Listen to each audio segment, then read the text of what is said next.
আপনার মেয়েকে ফিরান, আপনার মেয়ের আখলাকের আপনি পড়ান, কোনো অসুবিধা নাই। এই বাপ, পড়ানো নিষেধ না, কিন্তু আল্লাহ ভুলাই দিলেন কেন? আখিরাত ভুলাই দিলেন কেন? নামাজ ভুলাই দিলেন কেন?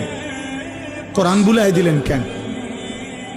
আমি আজকেও মাগরিবের পরে বলছি, যেই জবান, যেই জিব্বা রবের কোরআন পড়তে জানে না, আহা জিব্বা, তুমি জীবনে কথা বলার কোনো মজাই পাও নাই।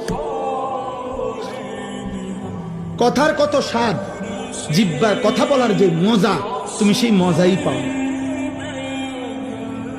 তুমি জীবনে জিব্বার কোনো স্বাদই পাও নাই।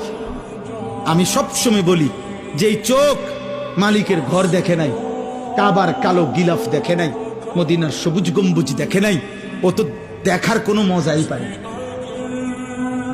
ও আর দেখলোটা কি?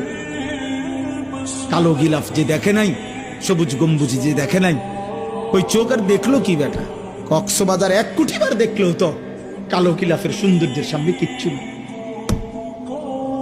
পৃথিবীর সমস্ত নয়নাভিরাম প্রাকৃতিক সৌন্দর্য যিনি দান, সমুদ্রের প্রতিটা ঢেউ তো রবের দান।